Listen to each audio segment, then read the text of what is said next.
Alors, bonjour à tous et à toutes, merci d'être là pour parler d'un sujet passé souvent sous silence, la santé mentale et particulièrement la santé mentale des jeunes. Selon un baromètre Ipsos pour la fondation Aesio publié en 2024, un jeune sur trois souffre de troubles mentaux, de santé mentale en France. Ces troubles touchent toutes les sphères.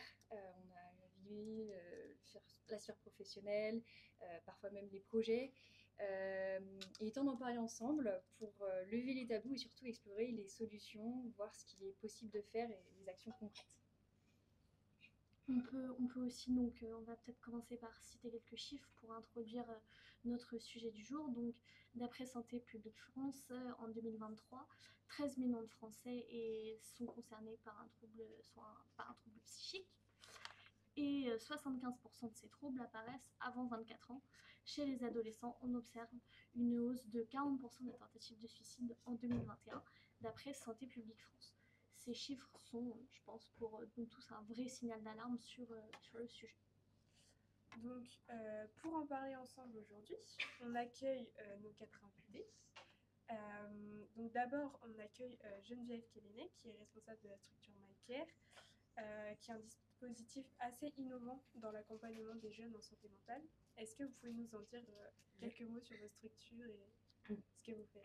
Bonjour, oui, nous avons créé un dispositif MyCare il y a maintenant aussi 3 ans. Alors ça fait 5 ans aussi au moment du Covid où on a commencé à imaginer ce projet-là. En fait, c'est vraiment de prendre en charge un groupe de 8 à 12 personnes par session de 3 mois pour les accompagner, pour devenir acteurs de leur projet de vie. Donc on va travailler effectivement sur leur santé mentale, mais aussi bien d'autres choses pour qu'ils aillent mieux. Ok, parfait. Merci beaucoup. On accueille également Morgane qui partagera son parcours personnel et à travers son témoignage notamment et l'accompagnement de MyCare. Est-ce que tu pourrais nous présenter en quelques mots ton parcours Alors, bonjour déjà. Je le considérerais déjà comme pas typique. Enfin, pas typique plutôt. Euh, il est plutôt différent parce que j'ai eu une rupture scolaire assez tôt, enfin vers la seconde. J'ai fait my care. Et puis bah, j'ai été en dépression et j'ai un trouble de la personnalité borderline. Voilà, à peu près mon parcours en gros. Ça marche. En quelques mots, c'est C'est bien ça. résumé. Donc ensuite, on a donc notre troisième invitée, Pauline, qui est podcasteuse et engagée notamment sur le sujet de la santé mentale. Est-ce que tu peux nous présenter un petit peu ton activité et ton parcours aussi personnel? Alors, bonjour à tous, merci de nous m'avoir invité. Effectivement, je m'appelle Pauline, je suis depuis peu podcasteuse, ce qui a été mon rétablissement à moi. Après une grosse errance psychiatrique où j'ai découvert à 47, 6 ans, il y a 3 ans, un TDAH adulte, enfin un TDAH assez sévère.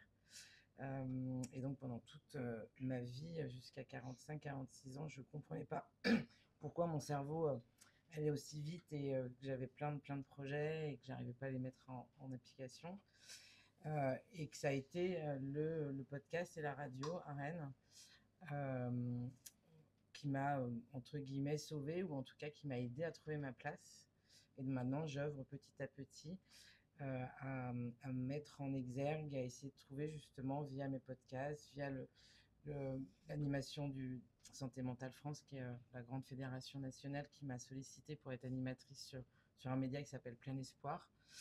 La pérédance, dont je parlerai tout à l'heure, un nouveau métier dans la santé mentale, avec l'objectif de peut-être vous aider, vous, en tant que jeune, à pas galérer autant que moi j'ai pu galérer sans solution ou avec des errances psychiatriques, parce que la santé mentale à l'époque, enfin oui, c'était très récent qu'on est en train d'en parler comme vous le faites aujourd'hui là. Exactement. Et d'oser en parler, de déstigmatiser et d'essayer de trouver des solutions. Voilà. Merci beaucoup. Et enfin, on accueille donc Yuen, qui représente la Maison de l'Europe aujourd'hui et qui est là pour nous permettre de comprendre aussi les politiques publiques européennes en matière de santé mentale. Est-ce que tu peux nous expliquer brièvement un petit peu ce que c'est la Maison de l'Europe Ouais, En bah, quelques mots. oui, oui, en quelques mots. Du coup, moi, je suis Youen et je suis volontaire en service civique à la Maison de l'Europe. Et je vais excuser Magali Potier qui n'est pas présente, qui est la directrice, mais qui ne pouvait pas se déplacer aujourd'hui. La Maison de l'Europe de Rennes et Haute-Bretagne, Centre Europe Direct, c'est un très long nom, mais qui veut dire beaucoup de choses. C'est d'abord une asso de citoyens et citoyennes qui, en 2001, ont décidé de se réunir pour parler de l'Union européenne. C'est des pro-européens qui croient dans le projet de l'Union européenne. Et en France, on est un des pays où la confiance dans l'Union européenne est la plus basse. Et donc, c'était important déjà dans les années 2000 de créer une association autour de ça. Et aujourd'hui, on est aussi un centre labellisé par la Commission européenne via le label Europe Direct qui nous permet d'être acteurs sur le terrain pour la Commission européenne, donc centre d'information, centre de documentation, de ressources. Et notre objectif principal, c'est de faire vivre l'Union européenne au local, c'est de montrer que l'Union européenne, c'est pas que les institutions, c'est pas que Bruxelles et Strasbourg, ça se vit tous les jours et que sans l'Union européenne, finalement, notre vie serait un peu bloquée au quotidien, chacun et chacune. Parfait, très bien résumé. Merci beaucoup. Donc pour faire un petit peu le parallèle avec notre média, donc nous qui organisons cette table ronde, donc Un œil sur l'UE, pour le présenter un petit peu pour ceux qui ne connaissent pas le projet, c'est un média qui a été créé par les jeunes et pour les jeunes, pour décrypter un peu tout ce qui se passe en Europe. Donc dans tous les domaines, que ce soit société, santé, comme on en parle aujourd'hui, ça peut être aussi économie, politique, plein de sujets. Donc notre objectif, c'est que l'Europe soit compréhensible pour tout le monde et aussi de relayer les informations, l'actualité, etc. Donc n'hésitez pas à aller suivre aussi Un œil sur l'UE, on relayera la table ronde. Donc voilà, maintenant on va aborder notre sujet du jour, parce qu'on n'est pas là pour rien. On va essayer de comprendre un petit peu le mal-être des jeunes en santé mentale. Donc Alexandra, je te laisse introduire. Donc, on entend souvent parler de santé mentale, de troubles psychiques, de mal-être, mais qu'est-ce que ça signifie vraiment ce terme de santé mentale? Geneviève, est-ce que peut-être tu peux nous expliquer ce que c'est les troubles de l'humeur comme la dépression, la bipolarité, etc. Alors, je vais déjà peut-être commencer par la définition de la santé mentale selon l'OMS, parce que la santé mentale, c'est d'abord un état de bien-être dans lequel une personne peut réaliser son potentiel, faire face aux tensions normales de la vie, travailler de manière productive, contribuer à sa communauté. Donc ça ne se limite pas à l'absence de troubles psychiques, mais inclut aussi des éléments positifs comme la gestion des émotions, une bonne relation avec soi-même et les autres. Et surtout, la capacité de s'adapter au changement. Et c'est là où les troubles souvent arrivent, c'est effectivement dans le cadre de changements dans la vie. Alors pour définir quelques familles de troubles psychiques, parce que là aussi, ce sont les psychiatres qui, pour la plupart des troubles, diagnostiquent la maladie. Je dirais, hormis les troubles anxieux et la dépression, qui sont plutôt du domaine du généraliste, pour les autres troubles, ce sont les psychiatres qui posent un diagnostic. Alors, quelques familles, le trouble de l'humeur, qui comprend la dépression et le trouble bipolaire, et je reviendrai un petit peu là-dessus. On a les troubles anxieux qui concernent les phobies, les troubles anxieux généralisés, les troubles du spectre post-traumatique. Et puis, on a également des troubles psychotiques, où là, on va retrouver des troubles schizoaffectifs et la schizophrénie. On a les troubles de conduite alimentaire, là où on a boulimie, anorexie et hyperphagie, et là, les jeunes sont souvent aussi souvent impactés. Il y a les troubles de la personnalité, comme le borderline ou les personnalités dites antisociales, et des troubles neurodéveloppement, où on va retrouver le trouble du spectre autistique, le TDAH, le DIS, et puis quelque chose qu'on connaît un petit peu, on voit sur certaines personnes, c'est les troubles obsessionnels compulsifs. Voilà les grandes familles, il y en a d'autres, mais ça permettait un petit peu de définir les quelques familles. Alors si on veut parler un petit peu qu'est-ce qu'un trouble anxieux, c'est d'abord une anxiété persistante et incontrôlable. Ça veut dire que la personne ressent une anxiété forte, durable, et sans pour autant qu'il y ait un danger ou une menace réelle pour la personne. Et ce qui perturbe son fonctionnement normal et ses activités quotidiennes. Le trouble dépressif, c'est plutôt une perturbation de l'humeur, donc avec des tristesses, une perte de plaisir. C'est aussi trouver une vision pessimiste du monde et de soi-même. Pour qu'il y ait dépression, il faut qu'elle dure au minimum 15 jours. Ça, c'est la version de la pathologie. Avant, on parle de déprime. Voilà, qui peut être liée à des événements de vie. Mais la dépression, c'est vraiment une maladie. Il faut que ça dure 15 jours et il faut que ça soit soigné. Ça, c'est important. Les troubles bipolaires, donc là, effectivement, on commence à rentrer dans des diagnostics posés par des psychiatres. C'est je suis concerné par ce trouble-là. C'est avoir des troubles avec deux grandes phases. Une phase dépressive, alors qui n'est pas tout à fait la phase dépressive de la dépression, mais qui ressemble, mais également une phase manie.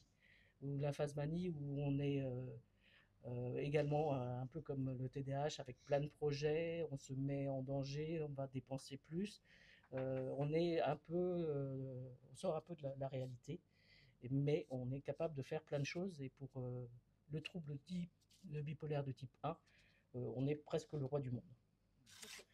Voilà. Donc vraiment deux phases, et puis entre ces deux phases, on peut avoir une phase normale sans problème. C'est l'une des maladies la plus difficile à diagnostiquer aujourd'hui. Parce qu'en fait, quand on va voir son médecin, on va parler de la phase dépressive, parce que c'est celle qui perturbe, alors que celle où on est en manie, ça peut être aussi celle où on prend beaucoup de plaisir. Et c'est celle qu'il faut quitter, malheureusement. Et puis peut-être parce que vous m'aviez demandé le trouble borderline. Alors le trouble borderline, c'est ce qu'on appelle un état limite. Donc c'est plutôt un trouble de la personnalité. Ça impacte les relations interpersonnelles, c'est une instabilité émotionnelle, une mauvaise appréciation de l'image de soi et une impulsivité marquée. Il y a aussi une quête affective démesurée. Donc on a envie d'être aimé. Et ça perturbe beaucoup l'entourage parce qu'il y a beaucoup de changements pour la personne. Voilà rapidement quelques définitions. Merci beaucoup. Est-ce que pour continuer, tu pourrais peut-être définir ce que c'est la santé mentale, plus d'un point de vue clinique? Eh ben, je pense que avec cette partie-là, ça a répondu. Okay. Mais voilà, c'est quand même une difficulté d'appréhension de la vie à un moment donné. Quand tu disais que ça arrive effectivement avant l'âge de 25 ans, c'est aussi une phase où les hormones bougent beaucoup. Et on perd également beaucoup de neurones à ce moment-là, ce qui explique qu'il peut y avoir des arrangements qui ne sont pas forcément favorables et un environnement où vous devenez adulte aussi. Donc voilà, il y a plein de changements dans cette période-là. Mais pour autant, du coup, c'est pas forcément diagnostiqué à cet âge-là. Ça peut prendre longtemps avant peut-être. C'est à peu près 8, enfin, au niveau du Alors, trouble bipolaire, on est sur 8 à 10 ans d'errance de diagnostic. Alors, souvent, d'abord, quand on est jeune, on a aussi des difficultés d'aller voir un médecin, d'en parler aux infirmiers ou à son entourage. Alors que, justement, c'est là où il faudrait intervenir très rapidement, parce que plus on en parle et plus c'est facile de réguler, alors que plus on attend, plus la maladie se chronicise et plus on a des difficultés. Puis après, il peut y avoir des comorbidités. Alors, complètement à côté, vas-y, tu peux peut-être enchaîner. Typiquement, moi, le diagnostic, ça a démarré, il y a eu un premier détection HPI avant le Covid.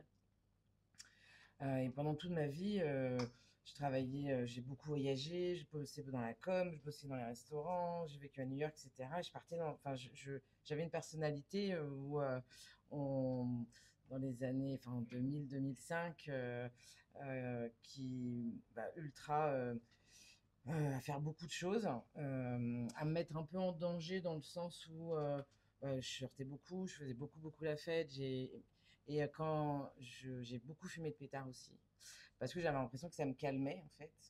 Puis bon, ça me posait pas trop de problèmes, c'était à l'époque ça me posait pas de problème.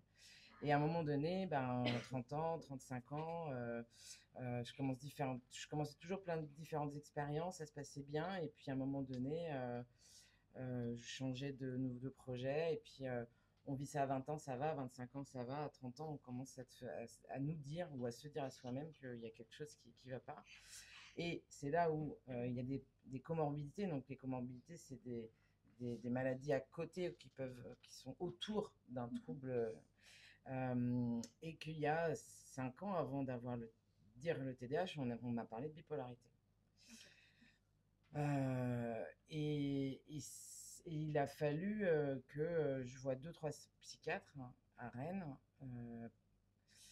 qui me disent, au début, ils ne voulaient pas en fait parler de TDAH parce que le TDAH, donc le trouble de l'attention, avec ou sans hyperactivité, est un trouble qui existe depuis des années, mais jusqu'à il y a encore une petite dizaine d'années, on pensait qu'à 18 ans, ça s'arrêtait. Bon, ce qui est, en fait, on est moins effectivement actif. C'est comme, un dyslexie, une personne avec un 10, c'est toute sa vie. Mais effectivement, quand on a un trouble de l'attention, on est jusqu'à 18-20 ans, on est peut-être un peu hyperactif, effectivement, et en l'âge adulte, on arrive à contrôler. Et puis en plus, comme c'est un spectre, comme le trouble autistique, on est tous différents. Moi, je suis hyperactif cérébral. C'est-à-dire que ça part dans tous les sens. C'est pour ça que dans mon métier de la com ou commercial, ça marchait bien. Et ça, c'est un des trucs super importants que j'aimerais dire à tous les jeunes, c'est que quand on arrive à trouver, quand on a une fonctionnalité, une singularité, j'aime à dire, c'est de trouver sa place, c'est pas d'essayer de se mettre dans un moule pour devenir une tarte après. Moi, j'ai essayé de me mettre dans un moule pendant toute ma vie.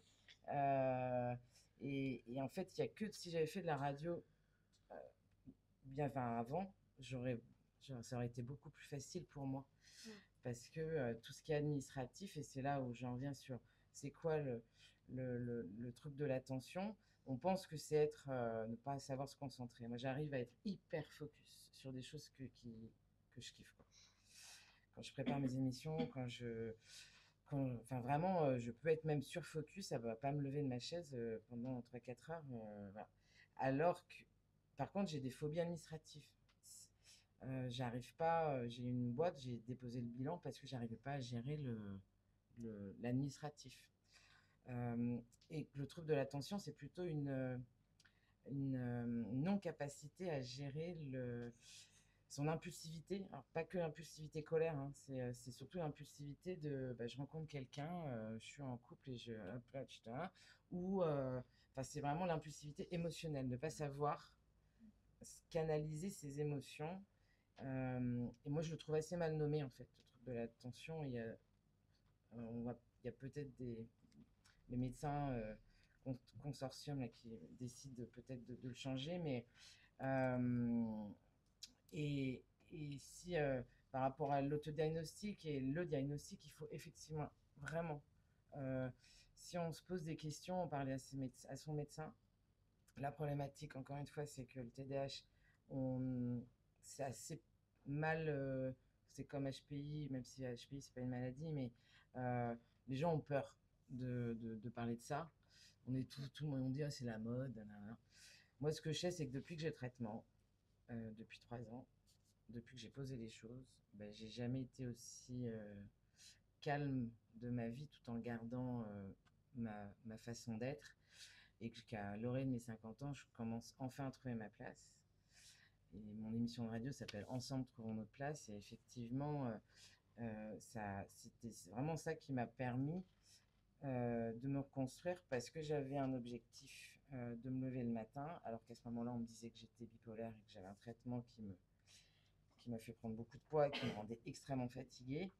Et dès lors que j'ai eu le traitement, plus tout ce qui est à côté, méditation, la nourriture, parce qu'il n'y a pas que les traitements, et bien petit à petit, je trouve ma place et j'arrive à trouver d'apprivoiser en fait ma singularité, le trouble, et puis de faire les choses qui sont adaptées à ma personnalité et pas d'essayer de ressembler à tout le monde. En fait. Voilà. Merci beaucoup pour le partage de ton parcours. Ça parlera peut-être aussi à certains, donc c'est hyper intéressant. Par rapport à tout ce qui est justement troubles en santé mentale, etc. Yuen, est-ce que tu peux nous parler un petit peu de la position de l'Europe sur ce que c'est la santé mentale? Est-ce que eux en parlent? Voilà. Déjà, je vais dire un truc, c'est que je suis pas du tout spécialiste. Moi, de base, Spécialiste de l'Europe. et en fait, même spécialiste de l'Europe, on en apprend tous les jours et la Maison de l'Europe a pas des connaissances spécifiques sur tous les sujets. Nous, on est là pour faire parler de l'Union européenne, mais voilà, c'était de base pour pas que y ait cet esprit de je suis pas un expert du tout de l'Union européenne sur le sujet. Donc, j'ai fait mes recherches de mon côté et je suis désolé s'il y a des approximations et des choses, voilà, mais c'était juste pour pouvoir c'est juste pour pouvoir le poser. Et la deuxième chose, c'est que la santé, de manière générale, n'est pas une priorité de l'Union européenne en tant que telle. Quand elle a été fondée, l'Union européenne, c'est d'abord une alliance économique. Et donc, on va plus parler du travail, donc de la santé mentale au travail, que de la santé de manière générale. Il s'est passé quelque chose dont tout le monde a entendu parler, mais le Covid en 2020, qui s'est fait rendre compte à l'Union européenne qu'ils étaient très mauvais sur les politiques communes en santé, qu'il fallait peut-être un peu bouger les affaires. Et donc là, après le Covid, c'est devenu, en tout cas, la Commission européenne a décidé de prendre en main ça et de se dire qu'on va en faire une politique commune ou essayer d'en faire une politique commune. Mais on n'est pas encore rendu à un stade législatif où, par exemple, la Commission européenne peut proposer des textes qui vont après être diffusés partout dans l'Union européenne. On est plus dans des initiatives, donc dans le fait de mettre de l'argent, voilà, de faire en sorte que les pays et les États membres puissent changer les choses dans leur pays en donnant des idées, mais on va pas être on va pas imposer des choses comme une directive sur tout un tas d'autres sujets. Donc ça, voilà, c'est quand même une base à savoir. Euh, En 2022, Ursula von der Leyen, donc, est présidente de la Commission européenne. Chaque année, elle doit rendre des comptes au Parlement européen. Elle fait un grand discours qui est sur le discours sur l'état de l'UE. Et dans son discours, à un moment, elle dit que la Commission européenne a comme volonté de se doter d'une nouvelle initiative sur la santé mentale. Et donc c'est là où tout le chemin actuel commence sur qu'est-ce que l'UE peut faire, qu'est-ce que la Commission européenne peut faire. On verra après petit à petit ce qui est fait. Moi, ce qui m'a interpellé quand j'ai fait des recherches, c'est qu'il y a quand même beaucoup de chiffres qui existent. Mais au niveau européen, il y en a quand même peu. C'est-à-dire que il y a une enquête chaque année sur la santé, mais qui, que en 2025, donc que cette année, va enfin inclure des données sur la santé mentale. C'était un objectif avec cette initiative, mais voilà, donc c'est compliqué de trouver des choses sur la santé mentale de manière générale. Quelques chiffres que j'ai trouvés, mais par exemple, il y a l'Eurobaromètre en 2023 qui montre que 46% des Européens ou Européennes ont rencontré un problème émotionnel ou psychosocial, donc sentiment de dépression ou anxiété, au cours des 12 derniers mois, par rapport à cette enquête-là. C'est quand même important, hein, 46%. Ouais. Une personne sur deux n'a pas consulté un professionnel de santé, surtout du côté des jeunes. Et avant le Covid, il y avait déjà une personne sur 6 qui souffrait de problèmes de santé mentale dans l'Union européenne. Et après, sur un autre baromètre qui est sur le panorama de la santé en 2022, qui est dit que près d'un jeune sur deux fait état de besoins non satisfaits de manière générale sur sa santé et sur sa santé mentale. Pour ce qui est donc du rôle de l'Union européenne, donc c'est inspirer et lancer des initiatives.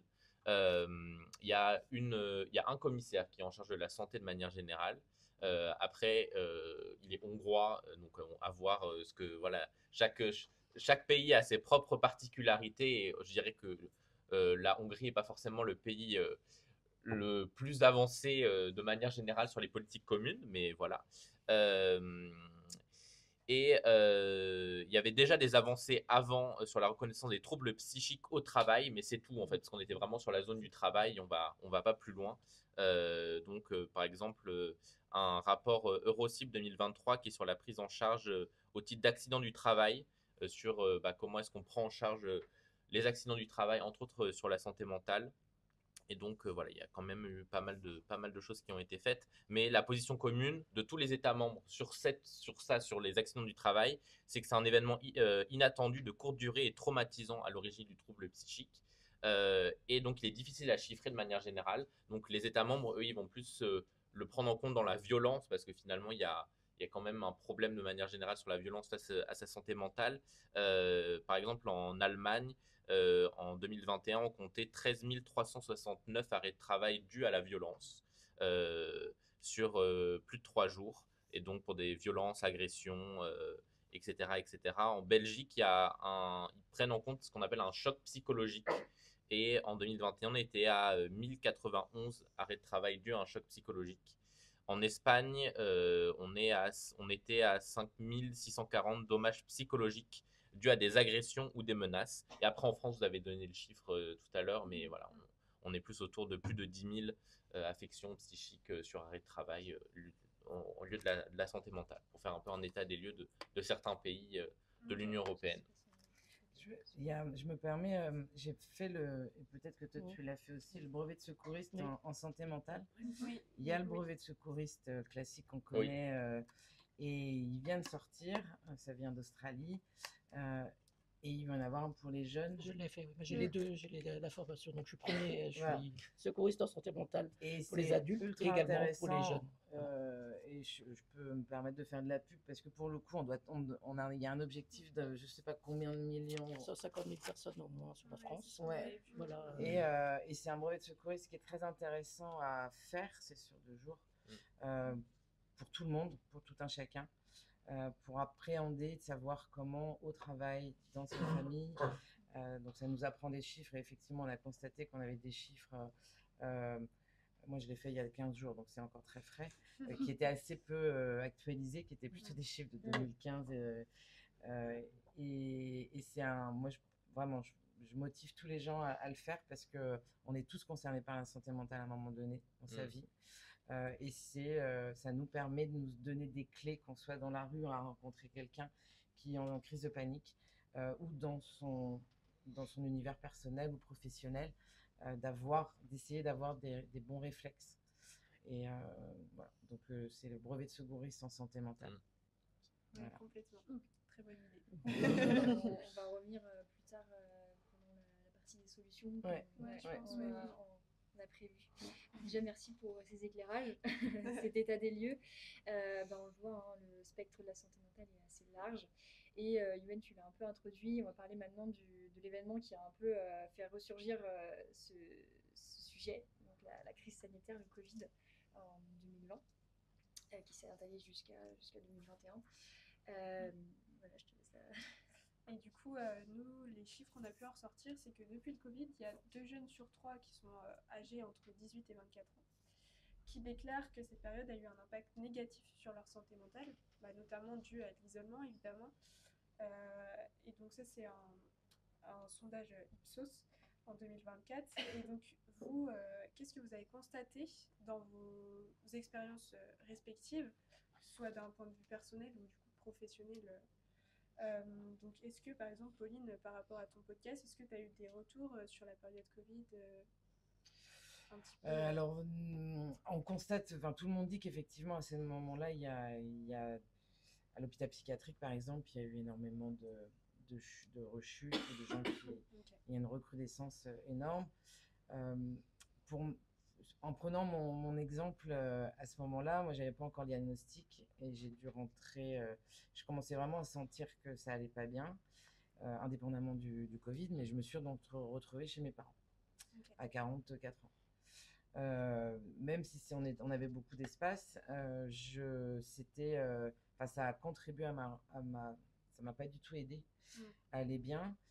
J'étais dans un village du Finistère alors que j'arrivais de Lyon où j'aime le monde et c'est vrai que pour le coup ça m'a mis le fait de ne pas savoir qui j'étais, ce que j'avais, ça a engendré, ça a vraiment augmenté mes addictions.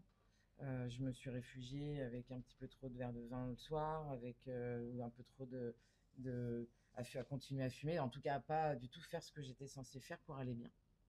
Et j'ai fait une visio avec un psychiatre qui m'a dit vous avez il a parlé de trouble de l'attention, mais c'est là où il m'a dit bipolaire et en visio. Et pour le coup, je trouvais ça intéressant de le dire parce que c'était le seul moyen de voir un psychiatre à ce moment-là. Et ça a augmenté encore mon stress parce que de me dire à 44 ans qu'en fait j'étais bipolaire et qu'en fait c'était pas ça. Après j'ai fait mon deuxième coming out à ma famille de bipolarité alors qu'en fait c'était pas ça. Donc après ça engendre ce côté d'isolement, de fait bah, de tout faire par le web sans voir personne. Le contact un peu social, etc. Oui, et donc je peux comprendre qu'après, des personnes plus jeunes qui ont besoin de projets, enfin, qui se retrouvent enfermées aussi dans un microcosme aussi peut-être familial complexe. Et c'est complètement logique en fait que ça a pu augmenter le mal-être des gens qui étaient déjà pas bien et des gens qui étaient bien mais qui étaient... Complètement. Bah justement, Morgane, Ouais. ton témoignage à toi en tant que du coup, plus jeune, comment est-ce que tu as ressenti le Covid par rapport justement aux troubles que tu peux avoir en santé mentale quel impact ça a eu pour toi? Bah justement, moi, ça a eu un gros impact le Covid parce que bah, avant ça, je pensais aller bien en tout cas. Et puis il y a eu le Covid, donc il y a eu le retour. Enfin, le retour. J'étais déjà chez mes parents, mais on était enfin, tout le temps chez les parents du coup. Et bah, je commençais à aller de moins en moins bien, je commençais à moins manger, je commençais à trigger warning, je commençais à me scarifier. C'était pas top, sachant que mes parents savaient pas tout ça, je me cachais beaucoup, je voulais pas trop qu'ils le sachent en fait. Enfin, même moi je me rendais pas trop compte de ce qui se passait, je comprenais pas pourquoi j'allais pas bien. Euh, donc voilà, et puis quand il y a eu le retour en cours, parce que j'étais en quatrième à ce moment-là, et après quand je suis revenue en troisième, du coup après le Covid, euh, bah, je continuais à être pas bien en fait, je comprenais pas trop ce qui se passait, et puis un jour il y a il y a une amie qui avait contacté l'infirmière scolaire de mon établissement et qui lui avait dit qu'est-ce que j'allais pas bien. En fait, elle voyait que j'allais pas bien, que je mangeais pas à la cantine, tout ça. Voilà, et du coup, mes parents ont su comme ça. Et ouais, donc le Covid, ça a été quand même un gros élément déclencheur parce que, en fait, j'allais pas bien parce que j'avais des traumatismes du passé, mais que j'avais tellement zappé, en fait, un zappé, c'est un peu bizarre dit comme ça, mais que mon cerveau a préféré oublier, on va dire. A préféré cacher, a préféré effacer pour pas me faire du mal finalement. Et sauf que du coup, le Covid, ça a fait que bah, j'étais isolée et que donc je réfléchissais beaucoup plus sur moi-même. J'étais tout le temps toute seule dans ma chambre, tout ça, donc bah, à un moment, ça éclate quoi. Donc voilà. Et après ça, du coup, il y a eu MyCare qui a fait que. Enfin, MyCare, j'y suis entrée quand j'étais. Quand j'avais quel âge? Je sais même pas. 16 ans. 16 ans. 16 ans. Et avant, là, c'était peut-être vers mes 14 ans, du coup, enfin, peut-être 14 ans ou 15 ans que ça allait pas. Que ça commençait à pas aller. Et du coup, à mes 16 ans, je suis entrée à MyCare pendant 3 mois, du coup, qui m'a beaucoup aidée à pouvoir sociabiliser, à pouvoir sortir ce que j'avais en moi, en fait, parce que ça m'a vraiment beaucoup aidée comme dispositif. On en reparlera aussi Ouais, bien sûr. dans une troisième partie. Ok, parfait. Juste également dire que pour certains, le Covid, le fait de faire les cours à distance a été très bien aussi pour certains. Alors, d'abord, on pouvait être à l'écran et puis faire autre chose, ça existait. Mais c'était aussi un sentiment où on était un peu libre dans son apprentissage de l'école. Et une grosse difficulté pour certains, ça a été justement de retourner à l'école et en fait retourner dans un environnement pas forcément serein, où on était à une époque où il y avait de la peur qui était quand même engendrée par la société. Ce retour à l'école a été aussi déclencheur de beaucoup de troubles. Pas forcément justement pendant le Covid, mais surtout après aussi, après le Covid. C'est vrai, avec aussi notamment l'anxiété qui était liée presque à la crise sanitaire. Tout à fait. Ça a et les aussi informations une pression qu'on sur avait. les jeunes. Exactement. Et ce qu'on m'a dit aussi des jeunes, parce qu'il y a eu certes ce moment en mars 2020 où tout le monde est confiné, et après on retourne dans une société où on se masque, etc., mais qu'il y a quand même en octobre 2020, ouais, deuxième confinement, où on pointe du doigt les jeunes en disant c'est votre faute la crise du Covid, donc vous allez être les seuls en tout cas les étudiants, à rester chez vous. Moi je l'ai vécu, j'étais étudiant, on nous a retourné à la maison en disant, alors que mes parents qui sont enseignants, ma soeur qui était lycéenne, ils allaient tous les jours, bon même si c'était pas idéal non plus parce qu'il fallait se protéger, etc. Mais ils allaient tous les jours à l'école et moi je devais rester chez moi parce que le gouvernement avait décidé de pointer du doigt les jeunes en disant que c'était de la faute des étudiants, entre autres, si la crise Covid continuait. Donc la pression psychologique sur beaucoup de personnes, je pense que ça a été pas mal sur le fait qu'on a pointé du doigt une certaine partie de la population en disant c'est votre faute ce qui se passe. En plus, oui, ce qui n'était absolument, ce qui était pas vrai, mais voilà, on avait décidé à ce moment-là, la politique, c'était de dire que les étudiants devaient rester chez eux parce que voilà. C'était d'autant plus dommageable qu'on a pointé surtout sur les personnes âgées, justement, de faire attention. Et en fait, on ne voyait pas à ce moment-là que déjà, chez les jeunes, ça augmentait, les troubles anxieux augmentaient. Oui, Et en totalement. plus, on a justement on a incriminé les jeunes alors que non, ils étaient déjà dans une difficulté de tous les jours. Eh bien oui, complètement. Maintenant, on pourrait peut-être introduire du coup notre deuxième thématique, Agathe. Oui, tout à fait. Du coup, comprendre, c'est une première étape. Mais oser en parler, c'est souvent le plus difficile. Donc, comme vous l'avez dit tout à l'heure, Yuen, selon une étude ELAB, 50% des personnes concernées préfèrent se taire. Selon vous, pourquoi tant de tabous autour de la santé mentale? Donc, Morgane et Pauline, vous avez vécu donc, cette réalité, vous en avez aussi introduit tout à l'heure. Qu'est-ce qui vous a aidé concrètement à en parler et à comprendre le trouble, même si vous en avez déjà parlé un peu? Oui, du coup, j'en ai déjà un peu parlé, mais du coup, donc, le tabou un peu finalement qui, moi, m'a impacté, c'était surtout que je n'arrivais pas à en parler à mes parents. Et donc, c'est MyCare, du coup, avec MyCare et avec avant aussi un accompagnement psy, un accompagnement aussi avec les infirmières scolaires. Les infirmières scolaires, c'était utile pour, ça m'a été utile pour annoncer à mes parents, passer le cap, et aussi pour m'aider aussi à l'école en soi, parce que au lycée et au collège, fin collège et début lycée, j'avais du mal à aller en cours, tout ça. Donc, les infirmières scolaires, je pouvais aller dormir, par exemple, je pouvais aller me reposer dans l'infirmerie, quoi. Voilà. Et après, il y a eu MyCare, donc quand j'ai arrêté les cours, je suis allée à MyCare. Et ce qui m'a aidé finalement à parler, à me sentir en sécurité et à avoir un endroit aussi. Un endroit vraiment, du coup, c'était la maison de MyCare. Enfin, moi, c'est vraiment l'endroit qui m'a le plus. C'est l'endroit de MyCare en fait qui m'a vraiment, comment on dit, touchée, pas touchée, mais sécurisée, voilà. Et voilà, je trouve ça important d'avoir un endroit où on peut vraiment être soi-même, où on peut être écouté, entendu, parce qu'entendu c'est important aussi. Et voilà. Compris, c'est ça. Ouais. Et comment t'en avais eu connaissance de MyCare? Alors moi j'en ai connaissance hyper. Enfin, c'était assez rapide du moment où ma mère a contacté MyCare jusqu'au moment où je suis entrée à MyCare. Parce qu'en fait j'étais vraiment très très mal. Vraiment au tout début de ma dépression j'étais super mal. Et quand j'ai arrêté les cours, ma mère essayait de chercher un peu toutes les solutions possibles. Moi, j'avoue que je pouvais rien faire. J'étais dans mon lit, je foutais rien. Et c'est pas une honte, hein, c'est normal dans ces moments-là de la vie. Et du coup, ma mère a trouvé sur Internet, je sais pas comment elle a fait, mais MyCare, en tout cas, elle a trouvé MyCare.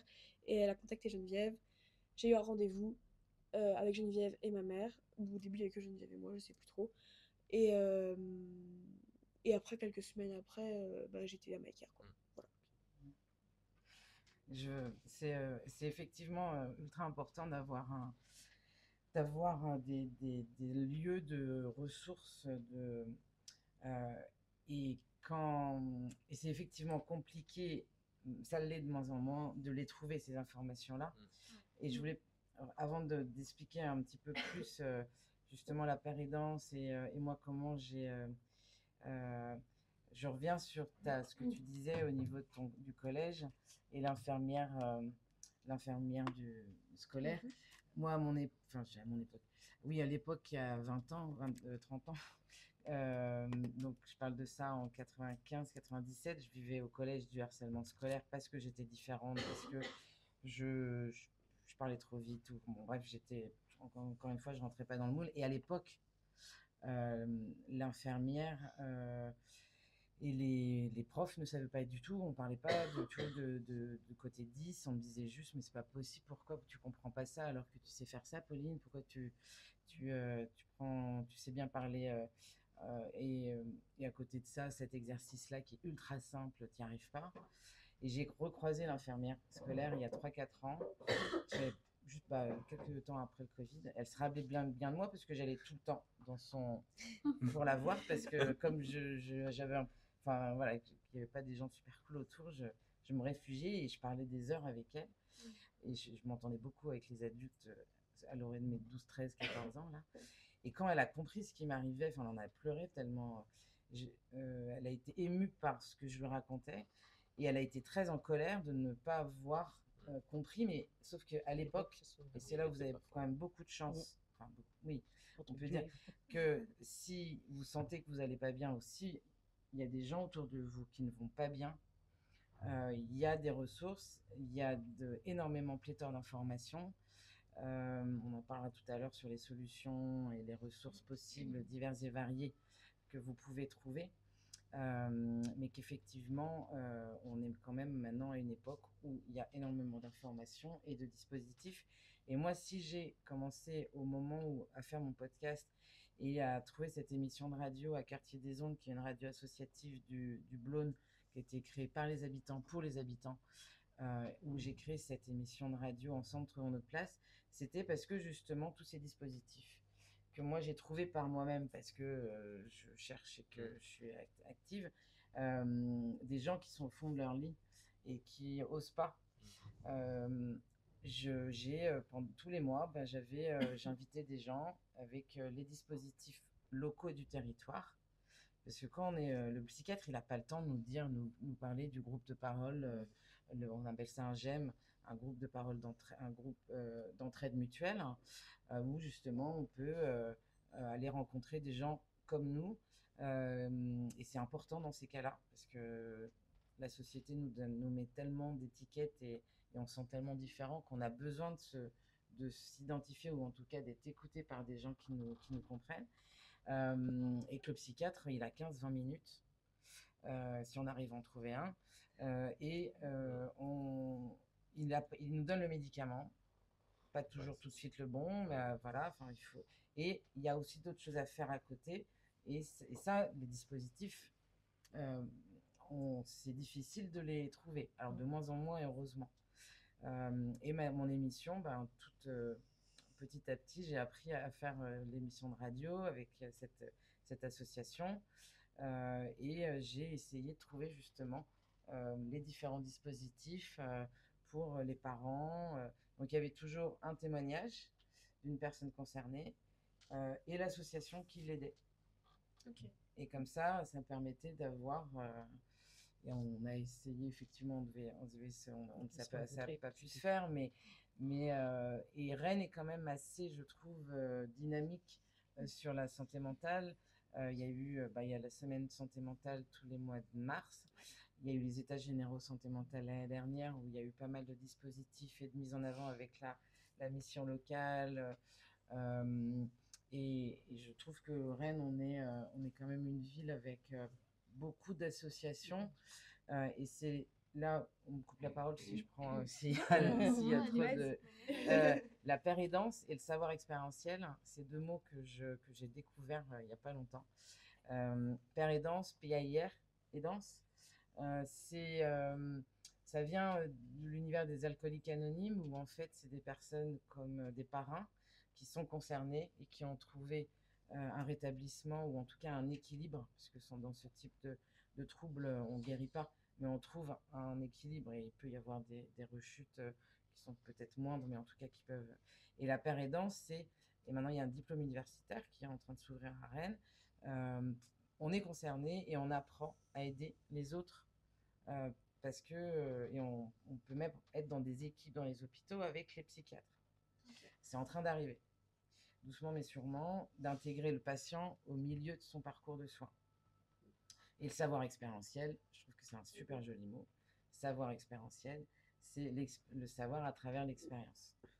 C'est j'ai vécu ça, et j'ai appris à gérer mon trouble, la maladie, à travers mon expérience, donc savoir expérientiel. Et il y a un lieu dans lequel je suis à Rennes qui est très très intéressant et que je vous invite à découvrir. Il s'appelle le Clubhouse. Alors, c'est pas une boîte de nuit, c'est le Clubhouse France. Enfin, il y a 12 maisons comme ça en France et il y en a 350 dans le monde. Et c'est des maisons de père aidance, entre guillemets, puisque c'est des maisons la première était ouverte à New York dans les années 70, 60-70, par des personnes qui sortaient de l'hôpital psychiatrique et qui ont décidé de vivre en coloc. Et ils ont monté une maison, et c'est une maison d'insertion. Et donc, voilà, il y en a 350 dans le monde, il y en a 12 en France, et il y en a 2 qui ouvrent quasiment par an. Et c'est la co-construction. Les membres, qui sont les personnes qui sont concernées, viennent quand elles veulent. Et il y a une cuisine, donc c'est non médicalisé, ils ne dorment pas. Donc là, c'est à côté du hangar Place des Lys, et c'est 200 mètres carrés où il y a des ateliers. Moi, je fais mon émission de radio cette année avec eux, donc je la co-construis un petit peu comme la rencontre des papotins, où toutes les semaines, je vais avec eux et je fais une réunion de rédaction, on va parler de ce qu'on fait ensemble. Et c'est des personnes qui, parfois, ne sortent pas de chez eux depuis des mois. Et parce qu'ils ont un atelier, ils ont un partenariat avec l'opéra, et c'est les membres qui décident, c'est la co-gestion de la maison. Et pour le coup, quand on est dans des périodes très compliquées, où on n'ose pas sortir, d'avoir justement cette activité, enfin ce lien, au moins ils s'obligent à se laver, à sortir, à aller voir du monde. Et c'est une très très belle maison, initiative, dispositif, Clubhouse, et il y en a de plus en plus qui sont en train de s'ouvrir pour justement permettre aux personnes concernées de trouver un endroit où ils se sentent, où il n'y a pas de jugement, ils sont comme ils sont. Et on vit ensemble en journée, et il y en a qui retrouvent du travail au bout de quelques années, quoi. Ok. Parce qu'il y a de l'insertion, il y a un accompagnement aussi. Ouais. Je voulais juste rajouter quelque chose. C'est vrai que MyCare, pour moi, du coup, a été vraiment un endroit où j'ai pu... Il y avait des horaires, en fait. Il y avait des horaires, il y avait des gens. Je savais qu'il fallait que j'y aille pour voir des gens, pour me motiver à sociabiliser et à aller mieux, finalement. En fait. C'était juste ça. C'était un peu un moteur aussi. Un moteur, c'est ça. Un moteur pour me relancer, un engrenage, en fait. Voilà. Ouais. Ok, bah top. Alors, où on en était déjà? Sur cette partie du tabou et des réseaux sociaux, tu voulais parler peut-être des réseaux sociaux? Oui, notamment les réseaux sociaux, ça peut être aussi une surstimulation. On dit aussi que ça peut justement accentuer tout ce qui est trouble de l'attention, le fait que notre cerveau il a du mal à se concentrer. Mais comme tu disais, au final, on ne connaît pas vraiment les troubles de l'attention, parce que moi, par exemple, je pensais que c'était juste un problème de concentration, alors qu'en fait, pas du tout. Donc, comme quoi, c'est vraiment utile de comprendre aussi avec des personnes qui savent ce que c'est. Mais est-ce que vous, par exemple, vous avez vu un impact, par exemple, des réseaux sociaux, où on dit que ça altère la santé mentale des jeunes? Ça peut peut-être aussi rejoindre tout ce qui est troubles de comportement alimentaire, etc., dans l'image qu'on a de soi. Est-ce que toi, par exemple, Geneviève, tu vois des jeunes qui, justement, avec les réseaux sociaux, ça les aide pas, quoi? Alors ça les aide et ça les aide Ouais. pas. Voilà, c'est Ça ça. dépend. Il faut vraiment. Il faut savoir quand même que les réseaux sociaux, c'est un trouble addictif quand on est vraiment en addiction, et c'est même 3 fois plus puissant que toutes les drogues actuellement. Donc attention effectivement aux réseaux sociaux. Par contre, c'est aussi souvent des communautés où on peut dialoguer entre jeunes. Il y a des groupes Discord où on travaille et sur le jeu et sur l'empathie, mais ça peut être aussi là où on montre des scarifications. Voilà, c'est comme tous les nouveaux outils, il y a des très bonnes choses et il y a des moins bonnes choses. Je crois que ce qui est important, c'est d'en être conscient et de savoir se limiter. Et c'est là où, quand on est tombé dans l'addiction du réseau social, là c'est compliqué, et c'est d'autres mécanismes, et ça se prend en charge aussi comme une maladie. Ok. Donc oui, il y a aussi des dispositifs qui peuvent accompagner les jeunes. Oui, ah oui. Plutôt c'est pris. Je connais une personne qui a un ado à 13 ans diagnostiqué récemment là. Il a du mal à sortir et à rencontrer du monde. Il joue beaucoup à Fortnite et aux jeux vidéo dès qu'il a pu enfin je connais pas les termes donc je vais pas les dire, mais en tout cas sa console et tout ça, pour le coup il devient là, l'impulsivité dont je parlais tout à l'heure du TDAH, c'est exacerbé, plus l'adolescence et le testostérone, c'est un cocktail assez détonnant. Et sa maman essaye de trouver, et ses parents essayent de trouver des solutions, mais c'est compliqué, déjà par manque de temps, par manque de dispositifs aussi, de disponibilité. Il faut avoir les moyens, parce que pour le coup, il y a le psychiatre, soit encore une fois, mais ce type d'addiction, ça se règle avec des psys, donc pas remboursés, ou très peu. Enfin, pas remboursés d'ailleurs. Mais il faut le prendre assez tôt, parce que encore une fois, l'addiction que j'ai eue, avec la cigarette et avec d'autres pendant des années, ça s'installe réellement, alors qu'une addiction qui s'installe quand on n'a que 13-14 ans, comme notre cerveau, il y a de la plasticité cérébrale, donc c'est comme un muscle, on peut plus on a plus la capacité de le gérer à 13, 14, 15 ans, ou même jusqu'à 25 ans, que à 45 ans comme moi, où c'est plus compliqué, parce que je me suis vraiment ancré en tant que mauvaise habitude.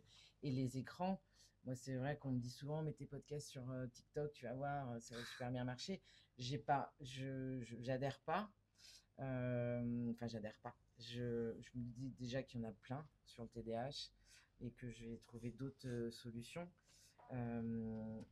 Parce que oui, l'addiction, mais on est tous concernés, hein, qu'on ait 15 ans, 25 ans ou 47, et qu'il faut trouver, comme tu disais, le juste milieu, à faire des petites pauses de temps en temps et à savoir d'utiliser. Moi, j'utilise pas mal mon téléphone pour faire la cohérence cardiaque avec c'est une super application gratuite qui s'appelle Respire Relax, et c'est une bulle qu'on regarde, et quand j'ai des événements un peu stressants, je vais la regarder, et c'est une bulle où on respire, et c'est scientifiquement prouvé pour le coup, et ça c'est utile. Mais il faut savoir effectivement se couper un moment et savoir aller jouer ou aller courir un peu, aller marcher, Et nous, c'est peut-être plus facile dans la génération dans laquelle on est, parce qu'on connaît, moi je dis la génération Tintin, on sait la génération d'aller jouer dans les arbres ou de construire, parce qu'on n'avait pas Internet, ordinateur. Donc on a des repères que vous n'avez pas. Mais effectivement, la détox digitale peut être importante et peut faire du bien au cerveau pour mieux gérer après. C'est vrai que moi, je défends beaucoup le fait que les écrans peuvent être bénéfiques aussi. Pour libérer la parole. Pour libérer la parole, pour parler avec ses amis aussi. En fait, c'est vraiment important, je trouve, le social. Certes, c'est mieux de le faire en vrai, ça je suis bien d'accord. Mais quand tu es au fond de ton lit, que tu n'arrives pas à bouger, que tu fais rien, un appel à un ami, des messages, ça aide, ça peut beaucoup aider, ça peut même sauver des vies. Parce que moi, je sais que après beaucoup de TS, donc des tentatives de suicide, avant que ça arrive, j'essaye de parler avec des gens pour essayer de respirer, ils m'aident beaucoup en fait quand j'appelle quelqu'un, quand j'appelle ma mère par exemple, ça peut beaucoup aider. Et en même temps, c'est vrai que au début de ma dépression, du coup, j'avais TikTok, et maintenant je l'ai plus d'ailleurs, mais ça m'aidait pas du tout en fait, parce que je voulais voir des gens qui me ressemblaient, donc je likais beaucoup de publications qui parlaient de dépression, qui parlaient d'automutilation, etc. Et c'est vrai que ça ne m'aidait vraiment pas, donc j'ai fini par désinstaller, mais au bout de pas mal de temps quand même. Et maintenant, je scrolle quand même sur Instagram, parce que je suis addict.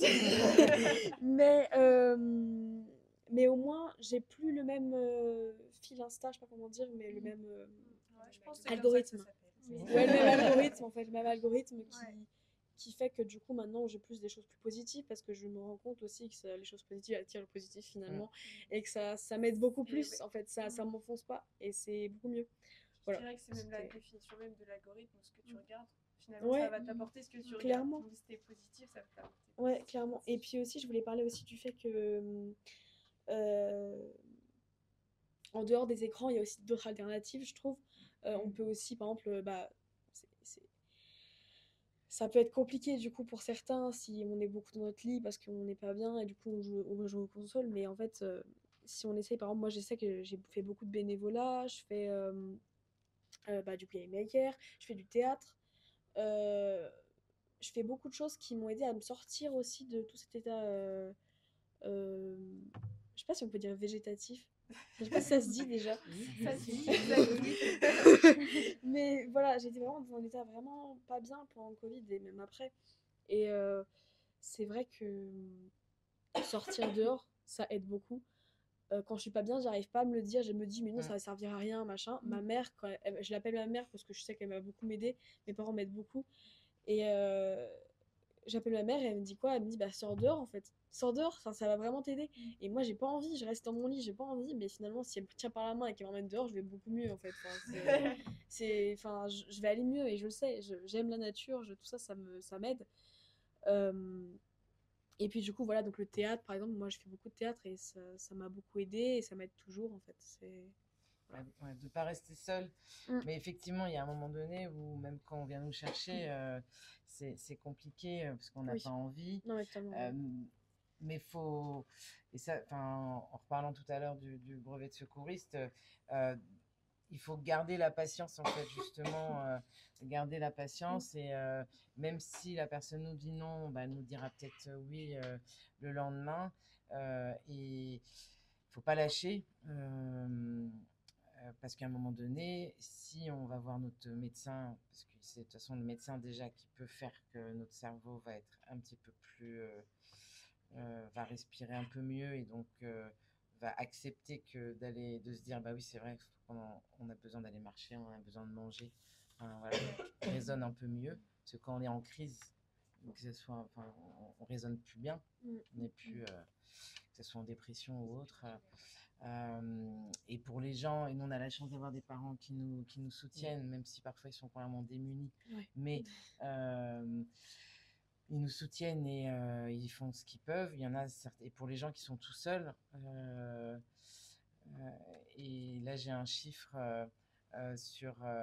au niveau du trouble du diagnostic, dans les prisons, il y a 25% de personnes non diagnostiquées en prison.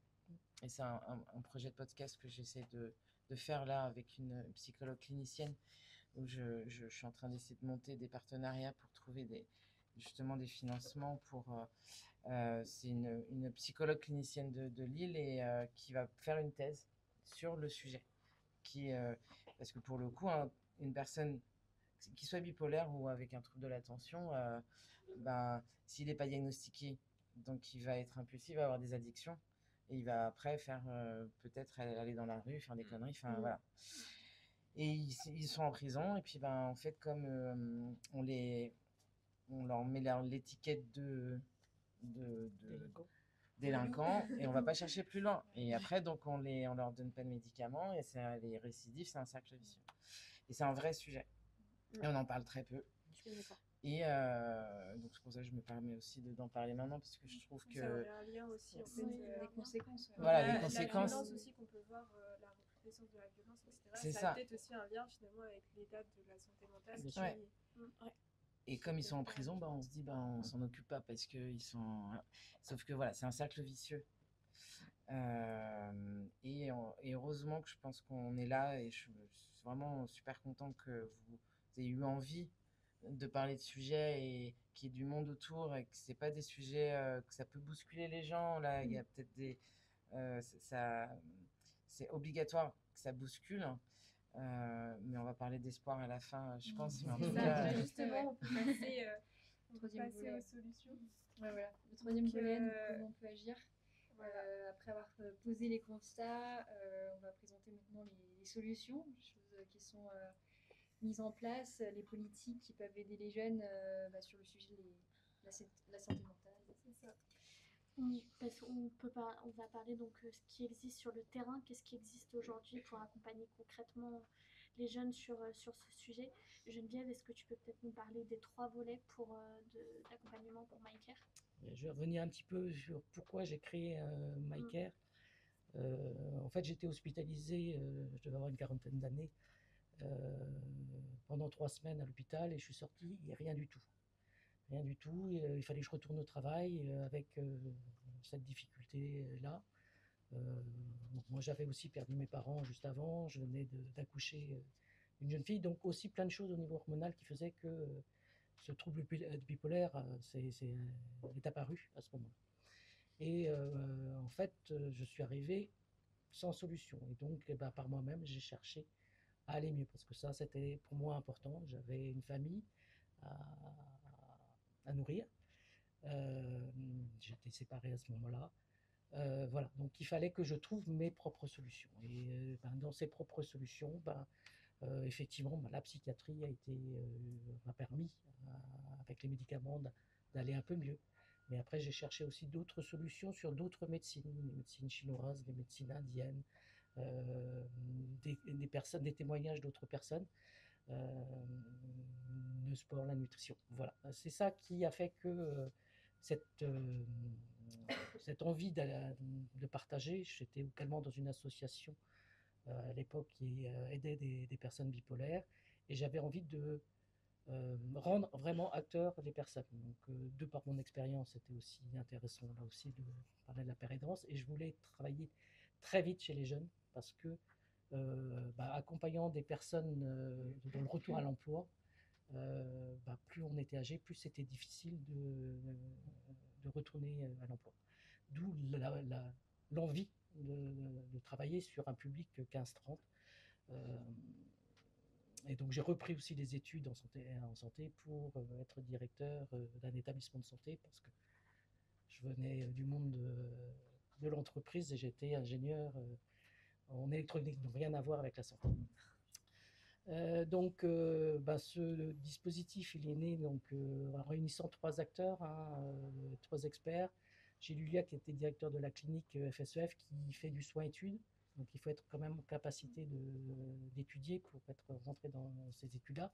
Donc il y avait des jeunes qui n'étaient pas admis. Il y avait Delphine Godest à la LAB qui accompagne aussi des personnes avec des troubles psychiques, plutôt dans l'accompagnement à la vie sociale. Et moi qui venais avec mon expérience de bénévole dans une association et d'accompagnement de troubles bipolaires. Et on a créé ce dispositif où, pour moi, ce qui était vraiment important, c'est de rendre acteur la personne. De rendre acteur, ça veut dire déjà accepter sa pathologie, donc déjà avoir un volet santé. Qu'est-ce qu'un trouble de l'humeur? Qu'est-ce que la dépression? La manie? Des signes annonciateurs de rechute, parce qu'on voit des signes annonciateurs. On voit où l'entourage joue. Des médicaments, parce qu'on peut prendre des médicaments, on ne peut pas en prendre. L'important, c'est aussi de savoir ce que l'on prend et pourquoi on les prend et les effets indésirables, des choses comme ça, mais de le faire de manière ludique. Et puis, depuis peu, j'ai rajouté effectivement l'alimentation, parce qu'on voit bien que entre santé mentale et alimentation, il y a des liens. Donc ça, c'était un volet d'acceptation et de ne pas être dans le déni de la pathologie. Le deuxième volet, c'était donner des ressources pour aller mieux. Et j'ai utilisé la sophrologie parce que souvent, quand on est jeune, c'est le diaphragme qui est bloqué. Donc, apprendre à respirer, tu te rappelles des choses. C'est aussi de libérer et d'apprendre à respirer par le ventre. Donc, ça, c'était aussi pour moi important. Mais j'utilise également le yoga parce qu'on a une relation au corps qui n'est pas forcément facile à cet âge-là. Mais c'est important, c'est que tout ne se passe pas dans la tête. Il faut vraiment accompagner le corps et l'esprit. J'ai l'art-thérapie aussi parce que derrière nos jeunes, on a des esprits créatifs. Alors, ce n'est pas forcément des gens qui aiment dessiner, mais qui ont tendance à sortir un peu du cadre et avoir d'autres idées. Donc, c'était utiliser aussi ce moyen. Le troisième pilier, c'est justement, les jeunes que nous accueillons, ils sont ni en emploi, ni à l'école. C'est comment trouver une sortie. Et donc là, on va travailler sur plutôt des tests de personnalité, des mises en situation Alors, on va travailler le CV, mais pourquoi on fait ça? C'est pas tellement pour l'exercice du TCV, mais quand on reçoit nos jeunes, ils ne savent rien faire. C'est ce qu'ils nous disent. Et puis, eh ben, dans la vérité, moi, j'ai eu un jeune de 15 ans, bien évidemment, il ne savait rien faire. Mais quand on a commencé à travailler cette partie-là, eh ben, il savait créer des jeux vidéo de A à Z. Mais il ne savait rien faire. Voilà, c'est aussi trouver la particularité. Et dans ce dispositif-là, bah, on voit le jeune avec sa difficulté de la pathologie, entre guillemets. On le voit avec ses propres ressources, donc comment on peut aller mieux. Et puis on essaye de travailler avec lui justement sa sortie. Et on a un projet média également dans ce dispositif-là, où justement les groupes de jeunes se mettent ensemble pour travailler un sujet qui les intéresse et de le réaliser comme ils souhaitent, podcast, vidéo. Ils sont bien plus doués que moi sur le sujet, mais justement, c'est aussi de pouvoir aussi commencer à déstigmatiser. Donc là, il y a des ateliers collectifs pendant 3 mois et il y a un suivi individuel en plus. À la différence peut-être d'un suivi individuel psychologique où on parle de soi. Là, nous, on a la possibilité aussi de voir les jeunes en interaction avec d'autres jeunes parce que ce sont des groupes de 8 à 12 et on travaille beaucoup sur ce qu'on appelle la pair émulation. C'est-à-dire que vous savez déjà beaucoup de choses avec les réseaux sociaux et en fait, au lieu d'être descendant, justement, on anime pour que tout vienne de vous et on vient ajuster en fonction de ce qui est dit. Ça, c'est vraiment notre particularité, c'est de construire là aussi le programme. Pour les professionnels, ça nous demande beaucoup de réajustement. On a quelque chose à mi-parcours qui nous disent trouver qu'est-ce que vous avez bien aimé dans le dispositif et les petits cailloux pour pouvoir se réajuster jusqu'à la fin de parcours. Voilà. Ok, merci beaucoup pour cette explication.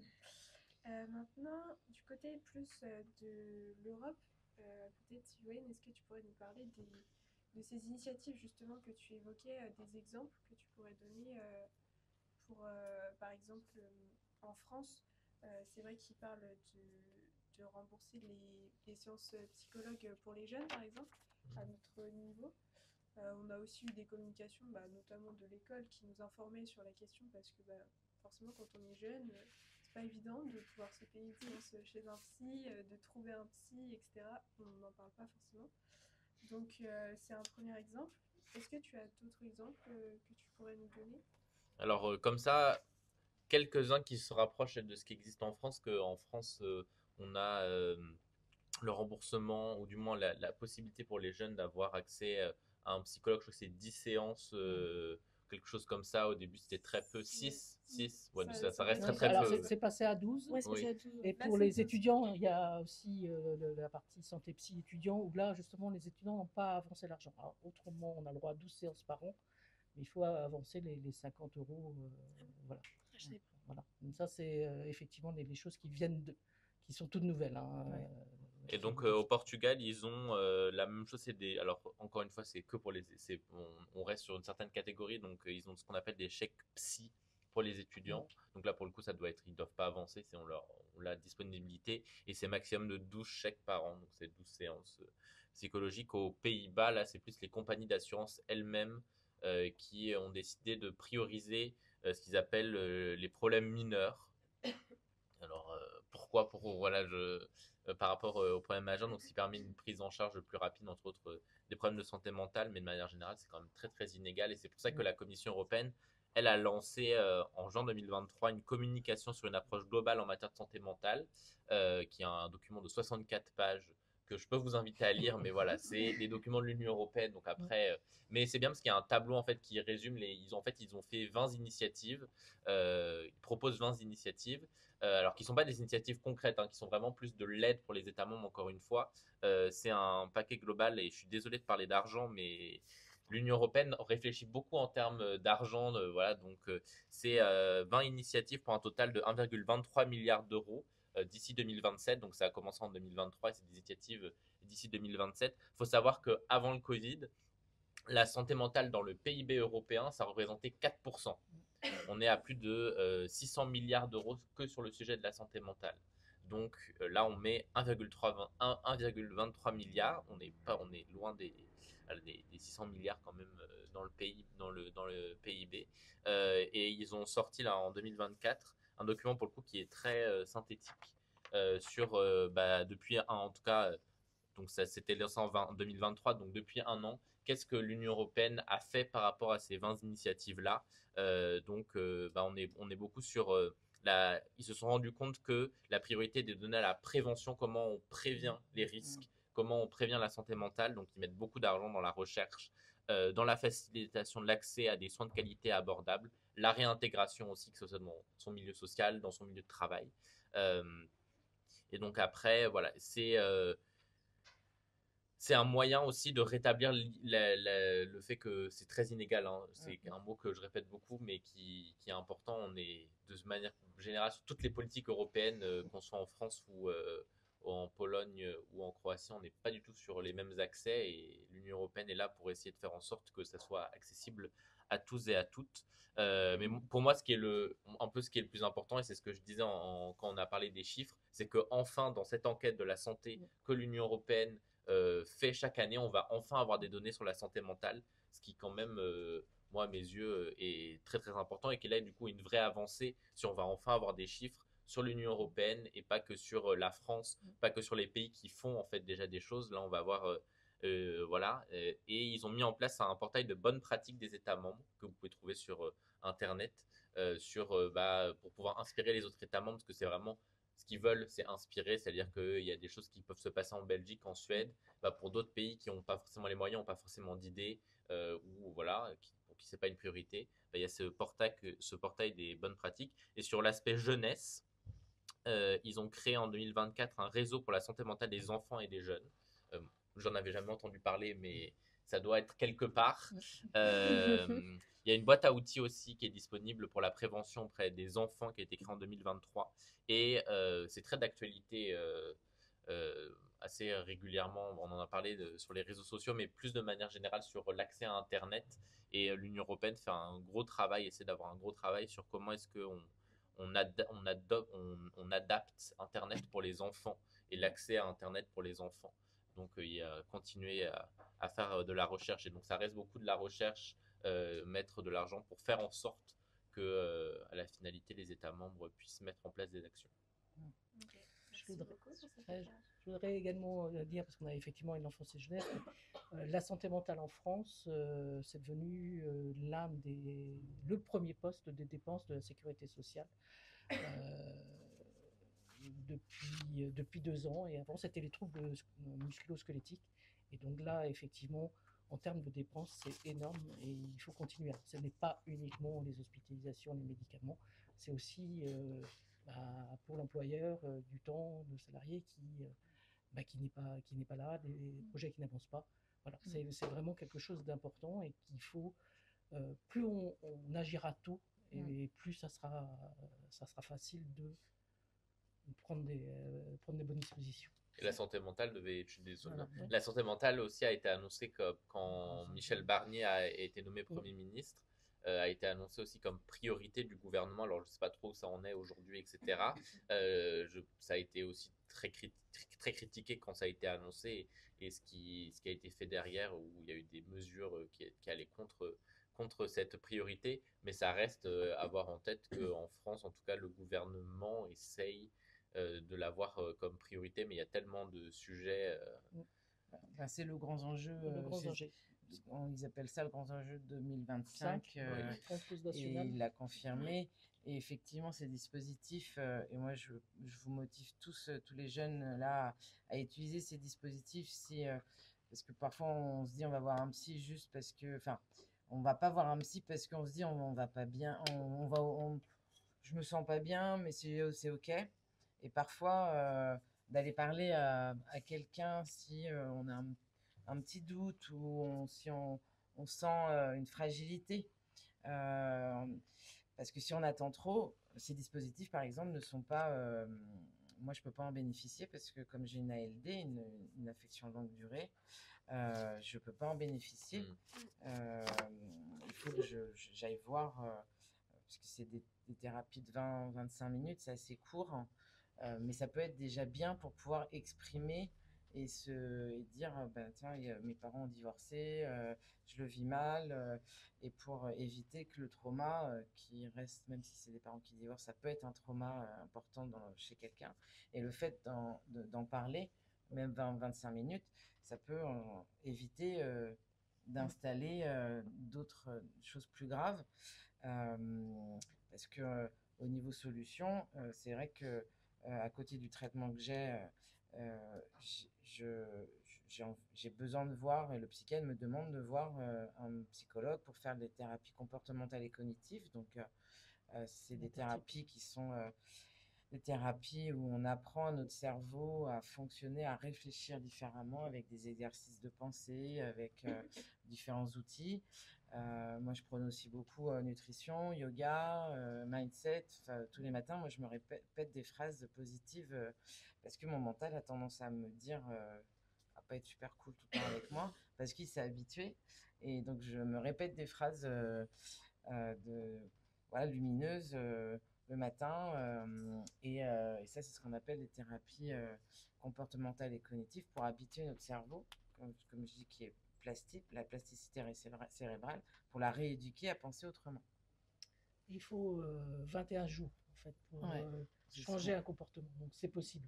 Ouais. En fait, la connexion neuronale, elle prend un chemin le plus facile et c'est l'habitude.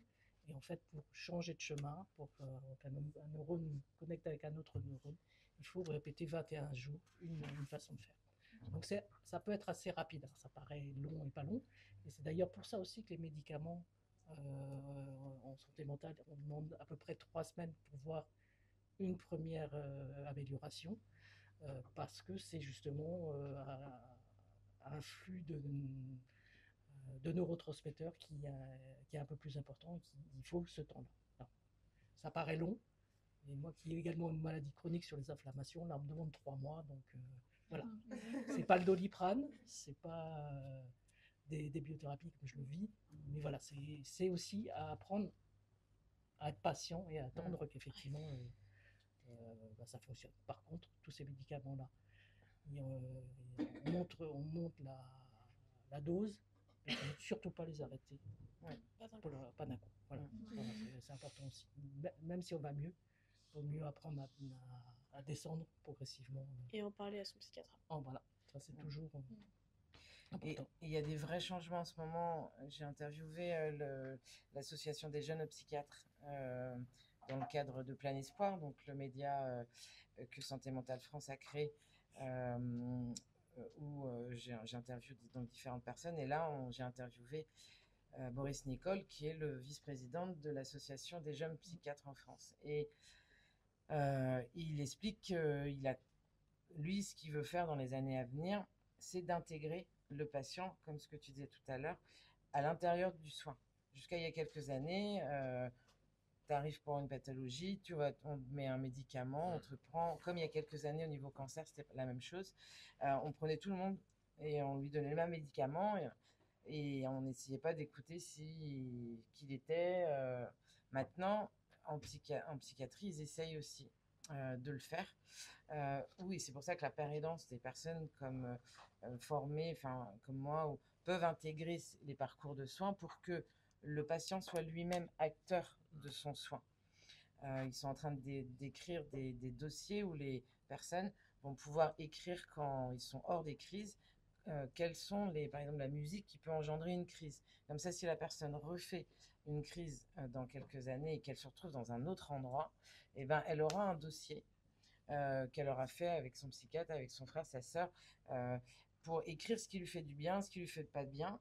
Et ça, c'est de l'innovation à l'intérieur de la psychiatrie qui est énorme pour permettre à une personne qui est schizophrène, qui est bipolaire, d'être acteur de son rétablissement. Et c'est vraiment en train de changer, encore une fois doucement, parce qu'il y a certains psychiatres qui n'ont pas l'habitude de ce type de fonctionnement. Mais comme au niveau cancer, il y a 25 ans, la vie a fait que j'ai eu un cancer, j'avais 26 ans. J'ai voulu prendre des médecines complémentaires à l'époque. Alors que maintenant, l'acupuncture et tout ça, c'est ultra. Et ben, la cancérologue en 2003, elle m'avait dit si vous faites ça, je ne vous guéris pas. L'idée, c'est vraiment de faire que les médecins et les soignants et les personnes concernées puissent comprendre que il y a plein de choses à faire et il y a plein de solutions et qu'on ne reste pas borné sur travaille Et tous en ensemble. fait, qu'on travaille ensemble. Je Ouais, voulais c'est pas ça. arrêter la chimio, je voulais faire les choses. J'ai fait les deux. Tout à fait. Yoga, méditation, à côté des traitements lourds qui allaient me guérir. Mais voilà. Donc, faire bouger les choses, et c'est pour ça que ce que vous faites aujourd'hui, c'est top. Et de continuer à le faire. Et qu'il y a tellement. On est au début d'une nouvelle ère pour déstigmatiser, rendre les choses plus légères dans un sujet très très complexe. Et surtout d'éviter qu'il y ait trop de drames, encore une fois, parce que si on le prend tôt. Il y a une initiative, juste dernier truc, ça me fait penser sur le fait de mettre au cœur le patient. Il y a une initiative européenne de 10 pays actuellement qui s'appelle I Fight Depression, qui est un outil pour faire en sorte que les personnes qui ont une dépression légère puissent gérer elles-mêmes leur état émotionnel. Et donc, ils mettent, là, encore une fois, c'est de l'argent, je suis désolé, mais c'est un paquet de 1,6 milliard, donc c'est 10 pays de l'Union européenne qui mettent en place cet outil-là pour aider les gens à gérer, en tout cas ceux qui le peuvent, aussi à du coup essayer de soi-même de se gérer et donc de se mettre au cœur de son propre parcours sans être juste spectateur du parcours. Et vous avez les pays, justement est-ce que la France en fait partie ou... Je sais plus. J'y ai les pays écrits, j'avoue que je les ai pas notés, mais je te retrouverai ça et je te redirai. Bah, en tout cas, merci à tous. Parce que bon, finalement, on a pu voir que même si la santé mentale, ça peut être complexe et que ça peut faire peur aussi, parce que c'est un sujet qui a été longtemps tabou. Mais il y a quand même pas mal de dispositifs et encore, on n'en a pas fait tout le tour. Maintenant, est-ce que... On va arriver sur la clôture. Hein. Ouais, c'est ça. C'est ce que j'étais en train de faire. Petite clôture. Ouais, je reprends le V. Du coup, en une phrase, qu'est-ce que vous allez retenir? Qu'est-ce qu'il faut retenir de cette table ronde pour chacun d'entre vous? Et pour le public. Et pour le public aussi. Il y a une chose. Alors, je vais peut-être moi parler un petit peu de notre dispositif parce que je suis dans une période où on souhaitait s'aimer. Donc, je commence à avoir un peu de financement pour pouvoir s'aimer ce dispositif parce qu'il a été conçu comme ça pour être duplicable. Donc, mais il y a toute une phase d'ingénierie, comment on duplique, comment on fait, dans quel lieu, comment. Donc, toute cette partie-là est en train de faire. Et j'ai également dans MyCare, alors je vous ai parlé du parcours, mais on a 3 volets. Donc l'accompagnement des jeunes, on a aussi la recherche. Et là, je travaille avec l'université de Rennes 2 sur les parcours scolaires, les ruptures. Et puis, j'aimerais travailler sur d'autres dispositifs de formation. Parce que j'ai des jeunes qui décrochent, qui ont 15-16 ans, mais qui ont énormément de capacités. Et aujourd'hui, malheureusement, l'éducation nationale ne répond pas forcément. On parle des HPI qui souvent s'ennuient, sont en difficulté et décrochent, mais il n'y a pas que. Donc c'est aussi d'aller voir ce qui se passe sur certains dispositifs en France, mais là aussi, moi j'aimerais aller voir ce qui se passe en Belgique, en Suisse, que ça soit en termes de formation ou en termes de prise en charge de la santé mentale des jeunes. Parce que sur la santé mentale des jeunes, si on parle de la Suisse par exemple, comme l'Angleterre, eux utilisent des produits dits hallucinogènes, vous pensez aux champignons, mais il y a ce principe d'utiliser ces médicaments pour aller mieux. Donc c'est aussi d'aller voir ce qui se passe ailleurs pour pouvoir, si possible, amener aussi d'autres changements en France, parce que il n'y a pas que nous qui faisons bien. Je parie qu'il y a d'autres personnes qui font aussi bien et avec d'autres innovations. D'où l'intérêt, moi, de vouloir aller sur ce plan. Pour développer aussi du coup en France. Pour pouvoir développer, partager, parce qu'il y a des solutions, mais ce qui est important, c'est de trouver sa solution pour soi. Voilà, ça c'est surtout important. Et c'est ce qu'on dit à MyCare, c'est expérimenter. D'abord, ça vous apprend. Ça vous plaît pas, ça apprend sur vous. Et c'est ça qui est important, c'est aussi de se connaître. Donc, il faut essayer et voir si ça convient ou ça convient pas. Un peu des fois persévérer, mais voilà. Surtout, voir si ça convient. Alors, on parlait de la TCC, mais il y a d'autres techniques. Il y a le MDR, il y a des Gestaltherapie. Voilà, il y a plein de choses qui existent Et il faut surtout, alors ce qui est vraiment important, c'est de faire le lien avec le soignant qu'on a en face de soi. Si on n'a pas confiance en cette personne-là, c'est pas la peine de continuer. Il vaut mieux arrêter et trouver quelqu'un d'autre. Ça, c'est la clé. La clé. C'est une chose à retenir. Moi, je pense que ce qu'il faut retenir, c'est une phrase très courte, mais le rétablissement, ça prend du temps. En plus, ça rime. J'ai pas fait exprès, mais ça rime. Parfait. Et je pense qu'il faut vraiment s'y consacrer aussi du temps, se consacrer du temps en soi-même, en fait. Et c'est important pour aller mieux, quoi.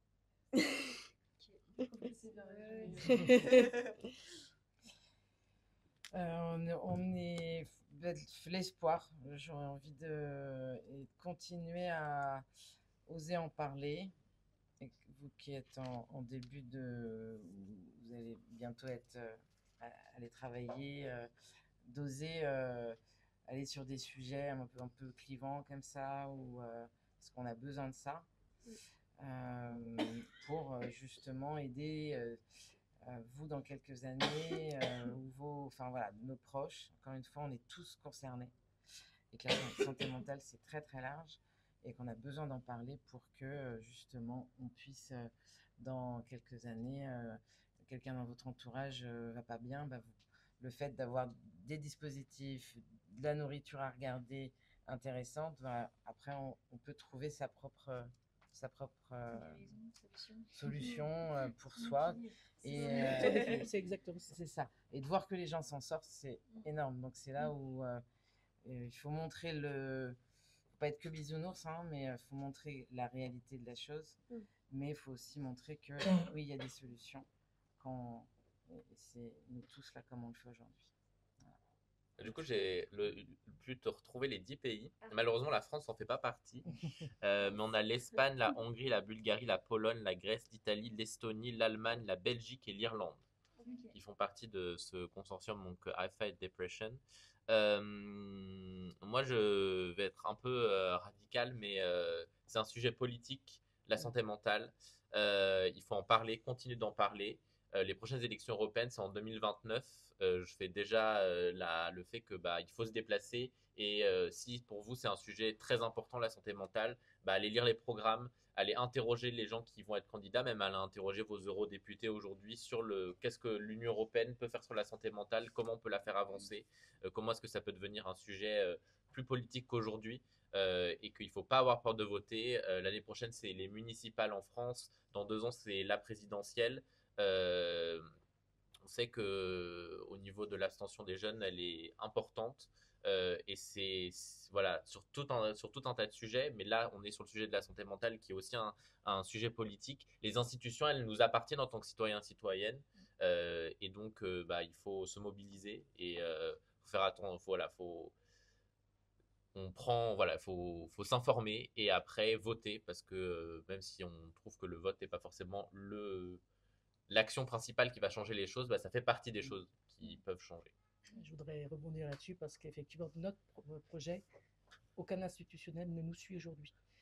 Alors qu'on a vraiment, on a fait une mesure d'impact, on a montré que c'était intéressant. Il y a 70% de nos jeunes qui trouvent quelque chose à l'issue de notre parcours. On a du mal à entraîner nos institutionnels. C'est vrai que c'est pas facile actuellement au niveau financier, mais voilà, la reconnaissance elle passe aussi par eux. Donc j'espère qu'à l'écoute, ils pourront aussi nous accompagner. Merci beaucoup. Est-ce qu'on a le temps de prendre quelques questions si jamais il y en a quand même? Éventuellement 1 ou 2 minutes pour des questions. Il y en a qui peuvent repartir pour leur cours. Il y a des questions dans la salle? C'était clair. Merci infiniment à vous. Merci beaucoup. beaucoup. Merci.